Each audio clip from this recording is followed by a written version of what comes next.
Job లేక ఇబ్బంది పడుతున్నారా? అయితే మెడికల్ కోడింగ్ మీకు మంచి ఆప్షన్. వెంటనే కాల్ చేసి కోర్సులో జాయిన్ అవ్వండి. ఆంధ్రప్రదేశ్‌కి కేంద్ర ప్రభుత్వం మరొక బంపర్ ఆఫర్ ఇస్తుంది. తీర ప్రాంతంలో రక్షణ అవసరాలను దృష్టిలో పెట్టుకొని క్షిపణి కేంద్రాన్ని ఆంధ్రప్రదేశ్‌లో ఏర్పాటు చేయబోతున్నారు. గతంలోనే అంటే దాదాపు 14 ఏళ్ల క్రితమే శాంక్షన్ అయినప్పటికీ ఇది అమలుకు నోచుకోనటువంటి పరిస్థితి ఉంది.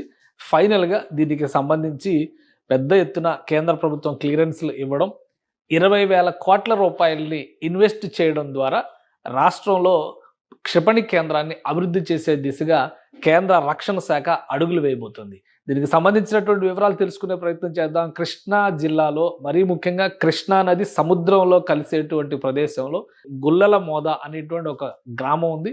అది వ్యూహాత్మకంగా దేశ రక్షణ అవసరాలకి క్షిపణి తయారీ ప్రయోగ కేంద్రంగా ఉపయోగపడుతుందని గతంలోనే శాస్త్రవేత్తలు గుర్తించారు. ఆ క్రమంలోనే ఇక్కడ 2017-18లో ఆంధ్రప్రదేశ్ ప్రభుత్వం 381 ఎకరాల భూమిని కేటాయించింది క్షిపణి రక్షణ కేంద్రం ఏర్పాటుకు సంబంధించి. అయితే 2019లో ప్రభుత్వం మారిన తర్వాత ఈ ప్రాజెక్టు పూర్తిగా అటకెక్కినటువంటి పరిస్థితి.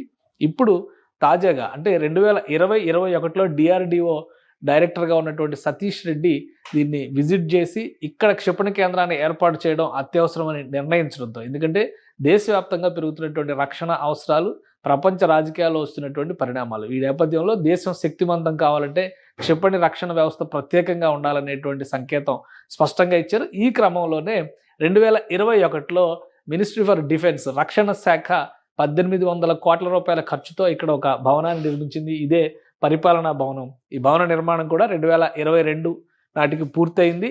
అయితే ఇక్కడ పనిచేయాలంటే కనీసం 300 మంది శాస్త్రవేత్తలు పనిచేయాల్సినటువంటి పరిస్థితి ఉంటుంది. అలానే వారికి సపోర్టింగ్ స్టాఫ్ కింద చూస్తే కూడా ఒక చిన్న టౌన్షిప్ నిర్మించాల్సినటువంటి అవకాశం ఉంటుంది. కానీ జగన్మోహన్ రెడ్డి ప్రభుత్వం ఏమాత్రం దీనికి సహకరించకపోవడంతో ఈ ప్రాజెక్టు పూర్తిగా అటకెక్కింది. ఒక దశలో కేంద్ర ప్రభుత్వం ఈ ప్రాజెక్టుని గుజరాత్కి తరలించేటువంటి ఆలోచన కూడా చేసింది. అయితే కూటమి ప్రభుత్వం ఏర్పడిన తర్వాత మరొకసారి దీన్ని దుమ్ము దులిపి ఈ ప్రాజెక్టుని ఏపీలో పెట్టే విధంగా కేంద్రాన్ని ఇన్సిస్ట్ చేయాలని నిర్ణయించింది.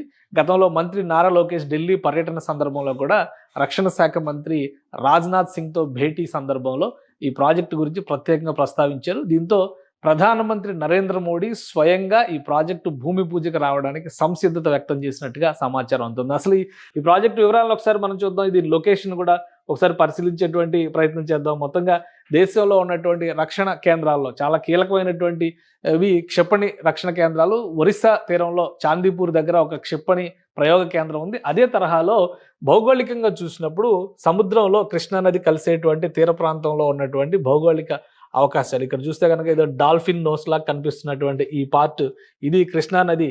ఈ బ్లూ కలర్ లైన్ కనిపిస్తుంది అంతా కృష్ణానది సముద్రంలో కలిసేటువంటి ప్రదేశంలోనే గుల్లల మోద ఇక్కడ ఉంది, ఈ ప్రాంతంలో వస్తుంది. సో ఇక్కడ ఉన్నటువంటి 2 అడ్వాంటేజెస్, ఎందుకంటే ఇక్కడ ఏర్పాటు చేస్తే కనుక ఈ ప్రదేశంలో ఏర్పాటు చేస్తే ఇతర దేశాలకు సంబంధించి టార్గెట్ అవ్వడానికి చాలా తక్కువ అవకాశాలు ఉంటాయి. ప్లస్ ఈ ప్రాంతంలో ఉన్నటువంటి మరొక అడ్వాంటేజ్ అంటే దాదాపు 8 కిలోమీటర్ల మేరకు ఎక్కడ కూడా నివాస ప్రాంతాలు లేవు. ఈ గుల్లల మోద సమీపంలో 8 కిలోమీటర్ల వరకు ఎక్కడ నివాస ప్రాంతాలు లేవు. అదేవిధంగా దీనికి కొన్ని వనరులను కల్పించేటువంటి బాధ్యత రాష్ట్ర ప్రభుత్వం చేతిలో ఉంటుంది. సో ఈ అంశాన్ని దృష్టిలో పెట్టుకునే కేంద్ర ప్రభుత్వం గతంలో ఈ అడ్మినిస్ట్రేటివ్ ఆఫీస్ అంటే పరిపాలనా భవనాన్ని నిర్మించేటువంటి సందర్భంలో అదనంగా అక్కడ వసతి కల్పన కోసం కొన్ని భూముల్ని కేటాయించాల్సిందిగా కోరింది. ముఖ్యంగా విజయవాడ గన్నవరం ఎయిర్పోర్ట్కి ఇది సమీపంలో ఉండేటువంటిది, అంటే ఒక 60-70 కిలోమీటర్ల లోపు ఉండేటువంటి ప్రదేశం ఇది. దాన్ని దృష్టిలో పెట్టుకునే గన్నవరం ఎయిర్పోర్ట్ దగ్గర వసతి గృహాలకు సంబంధించి ఏర్పాట్లు చేయాల్సినటువంటి అవసరం ఉందనేటువంటి ప్రతిపాదన కేంద్ర ప్రభుత్వం చేసింది. దీనికి భూముల కేటాయింపుకు సంబంధించి కూడా జగన్మోహన్ రెడ్డి ప్రభుత్వానికి విజ్ఞప్తి చేసింది. అయితే ఈ రెండు పూర్తిగా పట్టించుకోకపోవడంతో ప్రాజెక్టు ఆగిపోయినటువంటి పరిస్థితి. అయితే ఇప్పుడు మళ్ళీ ట్రాక్లోకి వచ్చింది. పరిపాలనా భవనం పూర్తి కావడం, అదేవిధంగా అక్కడ ఒక టౌన్షిప్ నిర్మాణానికి సంబంధించినటువంటి వనరుల కల్పన కోసం కూడా రాష్ట్ర ప్రభుత్వం సుముఖంగా ఉండడంతో ప్రధానంగా క్షిపణి రక్షణ అవసరాలకు సంబంధించినటువంటి ప్రయోగాల కోసం భారీ యంత్రాలను తరలించాల్సి ఉంటుంది. ఈ ప్రయోగ కేంద్రానికి భారీ యంత్రాలను తరలించేటువంటి క్రమంలో ఆ ప్రాంతానికి వెళ్ళేటువంటి రహదారి వ్యవస్థను కూడా పూర్తి స్థాయిలో విస్తరించాల్సినటువంటి అవసరం ఉంటుంది. సో ఈ రహదారుల విస్తరణ ప్రక్రియని ఇప్పటికే రాష్ట్ర ప్రభుత్వం చేపట్టింది. అదేవిధంగా ఈ గుల్లల మోదలో ఉండేటువంటి ఇతర అవసరాలు అంటే ఒక టౌన్షిప్ కనుక కొంతమంది శాస్త్రవేత్తలు వాళ్ళ కుటుంబాలు అందులో పనిచేసేటువంటి సిబ్బంది వీళ్ళందరూ వెళ్తే కనుక అక్కడ ఉండాల్సినటువంటి వసతి సదుపాయాలను కూడా కల్పించాల్సిన అవసరం ఉంటుంది. కాబట్టి వీటన్నిటిపైన కూడా రాష్ట్ర ప్రభుత్వం సుముఖత వ్యక్తం చేసింది.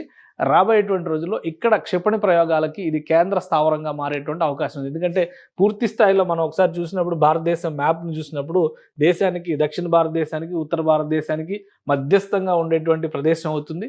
అలానే గుజరాత్లో పెట్టేటువంటి క్రమంలో గుజరాత్లో పెడితే కనుక ఈ ప్రాంతంలో పెడితే కనుక ఇటు దాయాద్ దేశం పాకిస్తాన్తో ఉండేటువంటి సమస్యలు రక్షణ అంశాలు లీక్ అయ్యేటువంటి ప్రమాదం ఉంటుంది. ఈ క్రమంలోనే దక్షిణాది రాష్ట్రాలపైన ఎక్కువగా కేంద్ర ప్రభుత్వం దృష్టి పెట్టింది.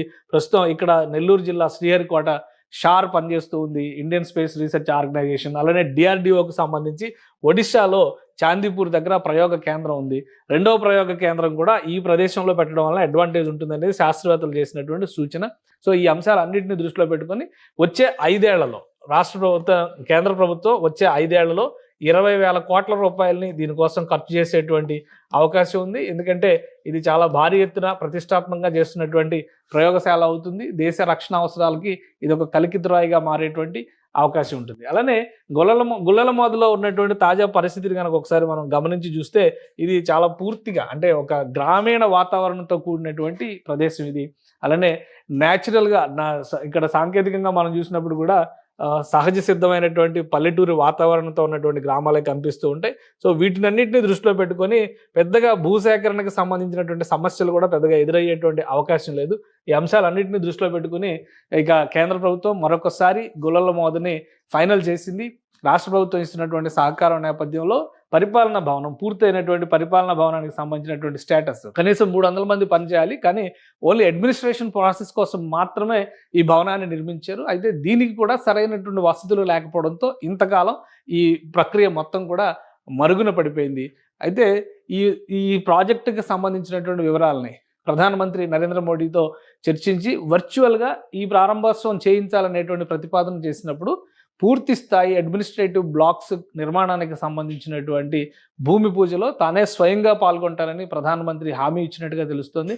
ఈ క్రమంలోనే అతి త్వరలోనే గుల్లలమోదకి సంబంధించిన క్షిపణి కేంద్రం ఏర్పాటు అంటే ఉమ్మడి కృష్ణా జిల్లా పరిధిలోకి వచ్చేటువంటి ప్రాంతం ఇది. కృష్ణా నది సముద్రంలో కలిసేటువంటి ప్రదేశంలో వ్యూహాత్మకంగా ఎంపిక చేసినటువంటి ప్రదేశం. కాబట్టి అతి త్వరలో ప్రధానమంత్రి ఏపీ టూర్ వచ్చే అవకాశం ఉంది. ఆ పర్యటనలోనే ఇక్కడ క్షిపణి కేంద్రానికి సంబంధించినటువంటి శంకుస్థాపన చేసేటువంటి అవకాశం ఉంది. దేశంలోనే ఒక అరుదైనటువంటి ప్రాజెక్టుకి ఇక్కడ వెంచర్ కాబోతుంది ఈ ప్రదేశం. అలానే ఒక టౌన్షిప్ని అంటే బిహెచ్ఎల్ ఈసీఐఎల్ లాంటి టౌన్షిప్లు ఎలా నిర్మిస్తారో అదే తరహాలో సిబ్బందికి సంబంధించి ఉద్యోగులకు సంబంధించినటువంటి కాలనీల నిర్మాణం జరుగుతుంది. వారికి ఉండేటువంటి అవసరాలకు తగ్గట్టుగా అక్కడ దాదాపుగా లోకల్గా 6,000 మంది వరకు ఉద్యోగాలు పొందేటువంటి అవకాశం ఉంటుంది. పెద్ద ఎత్తున నిర్మాణ ప్రక్రియ ముందుకు వెళ్తుంది. కాబట్టి ఇక్కడ రహదారి వ్యవస్థ దగ్గర నుంచి ఆర్థిక వ్యవస్థ బలోపేతం అయ్యేటువంటి కార్యక్రమాలు కూడా చాలా వరకు జరుగుతాయి. కృష్ణా జిల్లాలో తీర ప్రాంతంలో దాదాపుగా గ్రామీణ ప్రదేశాలే ఎక్కువగా ఉంటాయి. కాబట్టి నెల్లూరు జిల్లాలో ఎలా అయితే ఉమ్మడి నెల్లూరు జిల్లాలో షార్ అభివృద్ధి చెందిన తర్వాత ఆ ప్రాంతంలో ఎటువంటి అవకాశాలు పెరిగినాయో దాదాపు అదే స్థాయిలో డిఆర్డిఓ క్షిపణి కేంద్రం ఏర్పాటు తర్వాత ఈ ప్రదేశంలో అవకాశాలు పెరుగుతాయి. ఆర్థిక వ్యవస్థకు కూడా ఊతం వస్తుందనేటువంటి సంకేతాలు. దాదాపు ఈ ప్రక్రియ ఈ ఏర్పాట్లన్నీ అంటే ప్రాథమికంగా చేయాల్సినటువంటి ఏర్పాట్లన్నీ పూర్తయిన తర్వాత ప్రధానమంత్రి అనుకూలతని బట్టి డేట్ నిర్ణయిస్తారు. అతి త్వరలోనే ఈ భూమి పూజకి ప్రధాని వచ్చే అవకాశాలు ఉన్నట్టుగా సమాచారం అందుతోంది. సుమన్ టీవీలో మీ పర్సనల్ అండ్ బిజినెస్ ప్రమోషన్స్ కోసం కింది నెంబర్కి కాంటాక్ట్ చేయండి.